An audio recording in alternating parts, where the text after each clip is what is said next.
ನಮಸ್ಕಾರ ಸ್ನೇಹಿತರೆ. Neat UG 2026 ಕೌನ್ಸಿಲಿಂಗ್ಗೆ ಸಂಬಂಧಿತ ಬಹಳ ದೊಡ್ಡ ಅಪ್ಡೇಟ್ ಬಂದಿದೆ ಅಂತಲೇ ಹೇಳ್ಬೋದು. ಕೇಂದ್ರ ಆರೋಗ್ಯ ಸಚಿವಾಲಯ ಹಾಗೂ MCC ಕೆಲವು ಪ್ರಮುಖ ಬದಲಾವಣೆಯನ್ನು ಘೋಷಿಸಿದೆ. ಈ ಹೊಸ ನಿಯಮಗಳು ವಿದ್ಯಾರ್ಥಿಗಳಿಗೆ ಕೌನ್ಸಿಲಿಂಗ್ ಪ್ರಕ್ರಿಯೆಯನ್ನು ಇನ್ನಷ್ಟು ಸುಲಭವಾಗಿಸಿದೆ, ಸ್ಟೂಡೆಂಟ್ ಫ್ರೆಂಡ್ಲಿ ಥರ ಮಾಡಿದ್ದಾರೆ. ಈ ವಿಡಿಯೋ ಶುರು ಮಾಡೋಕ್ಕಿಂತ ಮುಂಚೆ ನೀವು ಇನ್ನೊಂದು ನಮ್ಮ ಚಾನಲ್ಗೆ ಸಬ್ಸ್ಕ್ರೈಬ್ ಮಾಡಿದರೆ ಸಬ್ಸ್ಕ್ರೈಬ್ ಮಾಡ್ಕೊಳ್ಳಿ. ಅಂದರೆ ನೀವು ಮಾಡೋ ಚಿಕ್ಕ ಒಂದು ಸಬ್ಸ್ಕ್ರೈಬ್ ಮತ್ತು ಈ ವಿಡಿಯೋಗೆ ಲೈಕ್ ಮಾಡೋದ್ರಿಂದ ಈ ವೀಡಿಯೋಸಿಂದ ಅಪ್ಡೇಟ್ ಬಂದಾಗ ಜಾಸ್ತಿ ವೀಡಿಯೋಸ್ ಅಪ್ಲೋಡ್ ಮಾಡ್ತೀವಿ.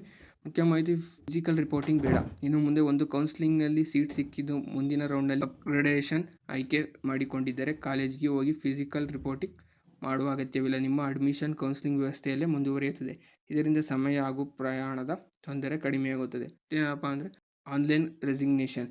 ಈಗ ವಿದ್ಯಾರ್ಥಿಗಳು ತಮ್ಮ ಅಲಾಟೆಡ್ ಸೀಟ್ ಅನ್ನು MCC ಕೌನ್ಸಿಲಿಂಗ್ನಲ್ಲಿ ಪೋರ್ಟಲ್ ಮೂಲಕ ಆನ್ಲೈನ್ನಲ್ಲೇ ರಿಸೈನ್ ಮಾಡಬಹುದು. ಕಾಲೇಜಿಗೆ ನೇರವಾಗಿ ಹೋಗುವ ಅಗತ್ಯ ಇರುವುದಿಲ್ಲ. ಆದರೆ ಇದು MCC ನಿಯಮಗಳ ಪ್ರಕಾರ ಹಾಗೂ ನಿಗದಿತ ಸಮಯದೊಳಗೆ ಮಾತ್ರ ಸಾಧ್ಯ. NRI reservation. ಡಿಮ್ಯಾಂಡ್ ಯೂನಿವರ್ಸಿಟಿಯಲ್ಲಿ NRI ರಿಸರ್ವೇಷನ್ ಪಡೆಯಲು ಬಯಸುವ ಅಭ್ಯರ್ಥಿಗಳು ತಮ್ಮ ದಾಖಲೆಯನ್ನು ಆನ್ಲೈನ್ ಮೂಲಕವೇ ಅಪ್ಲೋಡ್ ಮಾಡಬಹುದು. ಇದರಿಂದ ಸಂಪೂರ್ಣ ಪ್ರಕ್ರಿಯೆ ಇನ್ನಷ್ಟು ಸುಲಭವಾಗುತ್ತದೆ.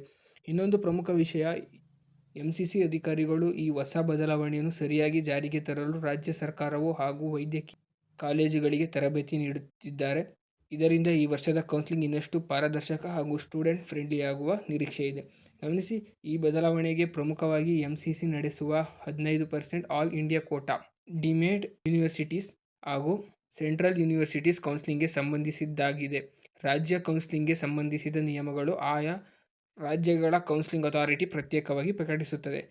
ಈ ಅಪ್ಡೇಟ್ ನಿಮಗೆ ಉಪಯುಕ್ತವಾಗಿದ್ದರೆ ಈ ವಿಡಿಯೋವನ್ನು ನಿಮ್ಮ ಸ್ನೇಹಿತರಿಗೆ ಶೇರ್ ಮಾಡಿ.